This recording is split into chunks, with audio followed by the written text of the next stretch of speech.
अगर हम देखें ना तो सेशन एक टाइम इंटरवल होता है जिसमें ज़्यादातर हम लोग यूज़र के लॉगिन से लेकर के लॉग आउट तक के बीच के जितने भी एक्टिविटीज़ होती हैं उसको हम मैनेज करने के लिए हम सेशन यूज करते हैं। अगर ज़्यादातर मोस्टली आपने सुना होगा कि कॉलेज में भी एडमिशन कोई लेता है तो 2021 का सेशन वाला बंदा है या फिर 2020 वाला सेशन का है, तो सेशन एक टाइम इंटरवल होता है, वहाँ बहुत लंबा टाइम इंटरवल होता है, बट यहाँ पे छोटा टाइम इंटरवल होता है। जैसे यूज़र ने लॉगिन किया फिर लॉग आउट कर दिया, तो उस चीज़ को मैनेज करने के लिए सेशन का यूज किया जाता है।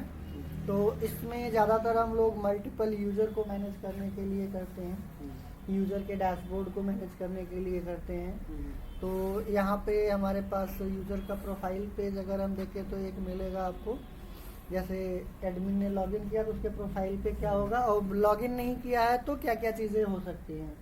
तो इसमें कुछ चीज़ें हैं जैसे अबाउट है, कॉन्टैक्ट है और इंडेक्स पेज है, लॉग आउट का पेज है, और ये सारी चीज़ें कैसे आपस में इंटरलिंक की गई हैं वो भी हम लोग देखते हैं।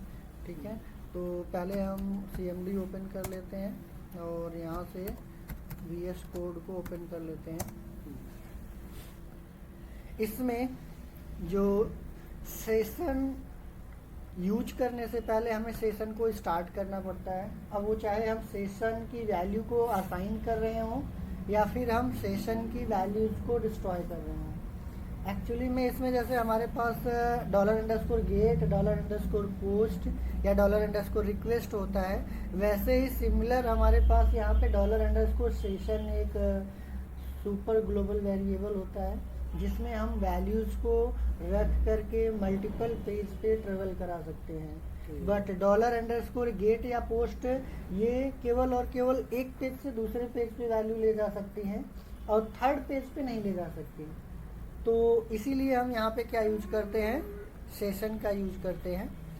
और इसमें सेशन का कोई डेटाबेस से कोई लेना देना नहीं होता है, सेशन का कोई डेटाबेस से लेना देना नहीं होता है। तो इसको अगर हम रन करेंगे, इसको एक बार रन करके देख लेते हैं हमारे पास किस तरीके से शो होगा। तो हमने इसको रन करना है तो लोकल होस्ट पे जाएंगे, फोल्डर का नाम यहाँ पे डालते हैं। फोल्डर का नाम हमने दिया था यहाँ पे डेमो सेशन करके दिया था, तो इसका फोल्डर का नाम हमने कॉपी कर लिया यहाँ पे और यहाँ पे लोकल होस्ट के बाद हमने इसमें पेस्ट कर दिया। इसमें एक सिंगल ये इंडेक्स वाला पेज है जो हमारा इंडेक्स बाय डिफ़ॉल्ट फेच कर लेता है। तो इंडेक्स वाले पेज में अगर हम देखेंगे तो यहाँ पे कुछ ऐसा डिज़ाइन आपको नहीं मिलेगा। सिंपल सा एक फॉर्म टैग लगाया गया है जिसमें एक यूज़र का नेम इनपुट कराया गया है और सबमिट बटन यहाँ पे प्रेस किया गया है जो लॉगिन के टाइम पे हम लोग कराते हैं। तो ये मेथड पोस्ट जैसे ही सबमिट होगा तो ये एक्शन हमने दिया नहीं है तो सेम पेज पे ही प्रोसेस करेगा। सेम पेज पे आने का मतलब इसी को रीलोड करेगा यहाँ पे और सेशन स्टार्ट यहाँ पे हमारा होगा और चेक करेगा क्या रिक्वेस्ट मेथड पोस्ट है।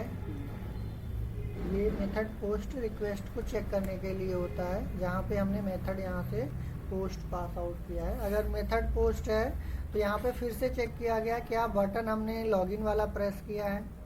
अगर प्रेस किया है तो फिर से यहाँ पे हमने क्या किया है, एक सिंपल हमने डेटाबेस से कनेक्टिविटी नहीं की है, नॉर्मल हमने यहाँ पे आईडी दिया है। यहाँ पे कुछ भी हो सकता है जैसे डेटाबेस से फेच करना, फिर उसको चेक करना कि क्या वो यूज़र नेम हमारा डेटाबेस में मिल रहा है कि नहीं मिल रहा है। वो हम प्रोसेस यहाँ पे बटन लॉगिन प्रेस होने के अंदर हम डेटाबेस कनेक्टिविटी का जो काम करते हैं वो करेंगे और उसको चेक करेंगे कि क्या वो डेटाबेस में है नहीं है। डेटाबेस हाँ, में है नहीं। बट यहाँ पे नॉर्मल अभी हमने डेटाबेस कनेक्टिविटी नहीं की है। नॉर्मली हमने एक एज्यूम कर लिया है कि उस यूज़र का आईडी ही है, या तो फिर यहाँ पे हम कुछ भी नाम दे सकते हैं जैसे admin@123 कुछ भी ऐसे दे सकते हैं, या एडमिन हमने यहाँ पे नेम दिया ना, एडमिन हमने यूज़र नेम मान लेते हैं, हमने दे दिया है। ठीक है, तो यहाँ पे एडमिन का नाम भी हो सकता है, एडमिन भी लिख सकते हैं, या कोई भी वैल्यू हम फिक्स एक दे सकते हैं। बट अगर हम डेटाबेस में काम कर रहे होते तो डेटाबेस से फेच करके चेक करते हैं। तो फिलहाल यहाँ पे हमने एडमिन आईडी की जगह पे हमने यहाँ पे एडमिन आईडी हमने दे दिया, एडमिन आईडी। ये हमारा क्या हो जाएगा, एडमिन आईडी। अब यहाँ पे हमने क्या किया है कि फिर से एक सेशन वाले वेरिएबल्स को हमने असाइन किया है। तो सेशन में वैल्यूज को देने के लिए यहाँ पे हम $_ लिखते हैं और यहाँ पे नाम कुछ भी दे सकते हैं। इसके बाद फर्दर हम वैल्यू यहाँ पे कुछ भी पास कर सकते हैं। तो इन द सेंस यहाँ पे हमने इनिशियलाइज करने का काम किया है। किसको इनिशियलाइज किया है, सेशन को।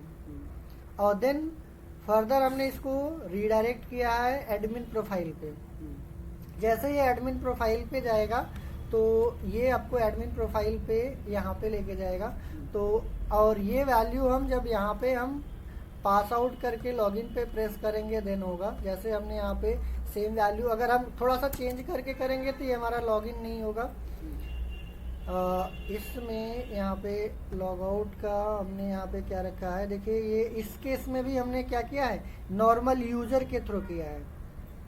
अगर हमने ये वाली वैल्यू दिया है तो एडमिन वाले प्रोफाइल के साथ जाएगा। अगर हमने ये वाली वैल्यू नहीं दिया है तो किसके साथ जाएगा, यूजर के साथ जाएगा। दोनों के केस में उसी वाले पेजेस में। बट यहाँ पे देखिए अभी हमारे पास कौन सा आ रहा है, यूजर के साथ आ रहा है, यूजर के साथ आ रहा है। ठीक है, तो अभी हम इसको लॉग आउट यहाँ से करते हैं। यूजर एडमिन में यहाँ पे हमने जो दिया है तो हम यहाँ पे आईडी ही लिखते हैं। आईडी इसलिए लिखते हैं क्योंकि यहाँ पे एडमिन एडमिन 2 बार हो जाएगा तो कंफ्यूजन हो जाएगा। तो इसको हमने यहाँ से फिर से रिफ्रेश करते हैं। रिफ्रेश किया और फिर से हमने यहाँ पे आईडी जो दिया होगा यहाँ पे वो आईडी स्मॉल में दिया है तो आईडी हमने इधर स्मॉल में दे करके इस पे क्लिक करेंगे तो ये हमारा यहाँ पे एडमिन के साथ आएगा। ठीक है, अगर हमने आईडी की जगह पे कुछ और पास किया होता तो यहाँ पे दिखाता है यूजर आईडी। तो इसमें हमने यहाँ पे चेकआउट किया है। जब हम यहाँ पे आएंगे तो इसमें चेक किया है, पहले सेशन की वैल्यू को चेक करने से पहले हमें सेशन को स्टार्ट करना होता है। तो सेशन हमने स्टार्ट किया है। पेज के सबसे टॉप वाले लाइन पे हम क्या करेंगे, PHP में सबसे पहले सेशन स्टार्ट कर देंगे। बीच में हमने यहाँ पे फिर चेक किया है सेशन की वैल्यू ब्लैंक तो नहीं है। अगर ब्लैंक है मीन्स सेशन को इनिशियलाइज नहीं किया गया है, इनडायरेक्टली तौर पे किसी ने डायरेक्ट उसको एक्सेस करने का प्रयास किया है तो उसको सीधे इंडेक्स पे भेज दें। मतलब अगर वो प्रॉपर लॉगिन करके नहीं आ रहा है तो वो इस पेज पे स्टे न करके वो क्या करें, उसको डायरेक्ट कहाँ पे भेज दे, इंडेक्स वाले पेज पे। कैसे भेजेगा, उसको जब वैल्यू नहीं मिलेगी तो क्या करेगा ये, क्योंकि हमने देखिए यहाँ पे सेशन की वैल्यू को इनिशियलाइज किया है, यहाँ पे भी किया है, इधर भी किया है। अगर सपोज आपको URL याद था, यहाँ पे ये वाला URL अगर आपको याद था तो आप डायरेक्ट भी इसको ट्राई कर सकते थे। लेकिन ये तभी काम करेगा जब आप लॉगिन करके जाओगे। जैसे अगर मैं डायरेक्ट यहाँ से एक्सेस करने का प्रयास करूंगा तो देखिए आपको वापस रिडायरेक्ट भेज देगा, उधर इंडेक्स पे भेज देगा। लेकिन अगर हमने यहाँ से लॉगिन करके अगर हमने किया होता तो ये हमारा वहाँ पे स्टे कराएगा। अभी हमने लॉग आउट नहीं किया है, अब फिर से अगर हम दोबारा डाल करके यहाँ से प्रेस करेंगे इंटर तो आपको स्टे करेगा इधर। लेकिन अगर हमने लॉग आउट कर दिया तो फिर ये हमारा स्टे नहीं करेगा। और ये लॉग आउट जैसे करते हैं तो सेशन की वैल्यू को नल कर देता है। जो हमने सेशन की वैल्यू यहाँ पे हमने पास आउट किया था ना इनिशियलाइज, ये वाली वैल्यू यहाँ से क्या करेगा, ब्लैंक कर देगा। और ये कहाँ से सेशन की वैल्यू नल करेगा, देखिए हमने एक फॉर्म टैग लगाया है। क्या लगाया है, फॉर्म टैग। फॉर्म टैग के अंदर हमने यहाँ पे ये अबाउट का लिखा है, अबाउट PHP हमने लगा रखा है। और एक हमने इंक्लूड फंक्शन का यहाँ पे इस्तेमाल किया है। इंक्लूड फंक्शन क्या करता है कि जो लॉग आउट वाले फाइल में जो भी कंटेंट होगा वो पूरा का पूरा यहाँ पे ला के रख देगा। जैसे हमारे पास देखिए लॉग आउट का कंटेंट हमारा ये लिखा गया है। लॉग आउट बटन हमने इसमें डिजाइन कर रखी है और ये लॉग आउट बटन को क्या करेगा, हमारा पूरा का पूरा यहाँ से उठाएगा और कहाँ पे रख देगा, एडमिन प्रोफाइल के इस प्लेस पे रख देगा। मतलब वो पूरी डिजाइन ऑटोमेटिक यहाँ पे आ जाएगी। अगर हमने इंक्लूड फंक्शन का इस्तेमाल किया है तो इंक्लूड फंक्शंस का काम क्या है कि पूरा का पूरा पेज को यहाँ पे इम्बेड कर देगा। जैसे हम क्या करते थे, यूट्यूब की वीडियोज होती थी तो या फिर गूगल हम मैप वहाँ पे होता था, तो हम उसको कहीं पे भी इम्बेड कर देते थे आई फ्रेम लगा करके, तो पूरा कोड उठ करके इधर चला आता था। वैसे हमारा ये भी इंक्लूड फंक्शन क्या करेगा, उस पूरी फाइल को उठा करके यहाँ पे ला करके रख देगा। तो include is just like the embed code, embedding the code. तो ये पूरा का पूरा यहाँ पे आ जाएगा। तो हमने इस कोड में लिखा क्या है कि जब हमारा बटन लॉग आउट प्रेस हो, जब हमारा बटन लॉग आउट प्रेस होगा तो इसी एडमिन के ऊपर ही आप देखोगे तो यहाँ पे हमने चेकआउट किया है कि अगर हमारा मेथड पोस्ट है और लॉग आउट बटन पे प्रेस किया गया है तो सेशन हमारा क्या करे, डिस्ट्रॉय कर दे, सेशन गायब हो जाएगा। मीन्स जो हमने सेशन इनिशियलाइज किया था इंडेक्स वाले पेज पे लॉगिन के टाइम पे, उसको डिस्ट्रॉय कर देगा और सेशन में वैल्यू क्या डाल देगा, नल। और इसके बाद ये इंडेक्स वाले पेज पे रिडायरेक्ट कर जाएगा, वापस वही आ जाएगा। तो ये जो हम लोग यहाँ से लॉग आउट बटन पे हम प्रेस कर रहे हैं, ये लॉग आउट बटन जो आ रही है ये logout.php वाली फाइल से इंक्लूड कराया गया है। किसमें कराया गया है, प्रोफाइल वाले में। और जैसे हम यहाँ पे लॉग आउट प्रेस करेंगे तो हमारा ये क्या होगा, ऑटोमेटिक ये वाला चेक करेगा कंडीशंस और इसको रिडायरेक्ट कर देगा इंडेक्स पेज पे। ठीक है। और अगर हमारे पास यहाँ पे जब फर्स्ट टाइम आएंगे तो ये चेक करेगा सेशन में वैल्यू नल नहीं मिलेगा क्योंकि प्रॉपर तरीके से लॉगिन करके आए हो, तो एल्स वाला सेक्शन में चलेगा और सेशन वैल्यूज को निकाल करके यहाँ पे इसको प्रिंट कर देगा। इसीलिए आपको यहाँ पे जो प्रिंट किया गया है आप देखोगे ये वाली वैल्यू आपको वहां से मिल रहा है जो इको कराया गया है। तो इसको हम मेन्यू में भी हम प्रिंट करा सकते हैं, अगर प्रॉपर मेन्यू बनाएंगे तो हम वहां से भी करवा सकते हैं। बाकी इसमें हमारे पास जितने भी कॉन्टेक्ट वाले पेज हैं, अबाउट वाले पेज हैं, इन सबको भी अगर हम देखें तो यहाँ पे हेडर एक हमारे पास फंक्शन बनाया गया है। इस हेडर फंक्शन, हेडर हमारी PHP है, इसको हम कहीं पे भी यूज कर सकते हैं। अबाउट में भी अगर हम देखेंगे तो अबाउट में भी यहाँ पे देखिए लॉग आउट का लगाया गया है, इंक्लूड कराया गया है। और इसी में हमारा कांटेक्ट वाले पेज पे ले जाने के लिए रखा गया है। अगर हमने देखिए इसमें भी हमने सेशन को चेक किया है, अगर सेशन हमारा इनिशियलाइज्ड है मीन्स सेशन की वैल्यू है तभी ये वाले पेज विजिबल होंगे नीचे वाले सेक्शंस, अदरवाइज ये रिडायरेक्ट कर देगा इंडेक्स पे। तो अभी हमने क्या किया है कि यहाँ पे ऑलरेडी लॉगिन है, तो आप अबाउट वाले पेज पे क्लिक करेंगे तो आपको देखिए अबाउट पे रिडायरेक्ट कर देगा, कांटेक्ट पे ले जाएंगे तो कांटेक्ट पे रिडायरेक्ट कर देगा। और हमने हर पेज पे इंक्लूड करा रखा है लॉग आउट वाले बटन को। हर पेज पे हमने क्या किया है, इंक्लूड करा रखा है। देखिए यहाँ पे भी हमने इंक्लूड करा रखा है लॉग आउट को, अबाउट के अंदर भी, कांटेक्ट के अंदर भी हमने इंक्लूड करा रखा है। ठीक है। और यहाँ से भी हमने एडमिन प्रोफाइल का फाइल अटैच कर रखा है और कांटेक्ट वाले में भी ऐसे ही हमने सारे जगह पे क्या कर रखा है, लॉग आउट वाला उसको डाल रखा है आपने। हाँ। अच्छा सर, आप हेडर के बारे में बता रहे थे कुछ। तो ये हेडर जो हमारा है इसको हम चाहे तो हर पेज में मेन्यू की तरह इंक्लूड कर सकते हैं, क्योंकि इसमें देखिए HTML का पेज अगर हम देखें तो केवल हमने मेन्यू बार हमने इसमें बना रखा है। क्या बना रखा है, मेन्यू बार बना रखा है। तो हम इस header.php को चाहे तो हम इंडेक्स में यहीं पे इंक्लूड कर ले, यहाँ पे इंक्लूड कर सकते हैं। हमारा यहाँ पे बॉडी स्टार्ट हो जाएगा ना, इसमें बॉडी हेड क्लोज होने के बाद। हाँ, ये हेड हमारा यहाँ पे HTML हेड है और इसी के बाद हमारा बॉडी स्टार्ट हो जाएगा। तो हम बॉडी के अंदर ही क्या करेंगे, इंक्लूड करा लेंगे मेन्यू को। PHP का कोड लिखेंगे, PHP इंक्लूड, और हमारे पास कौन सी फाइल है, header.php, और हमने यहाँ से इसको बंद कर दिया PHP को। इससे क्या होगा कि हमारा जो इंडेक्स वाला पेज है इसमें पूरा मेन्यू आ जाएगा।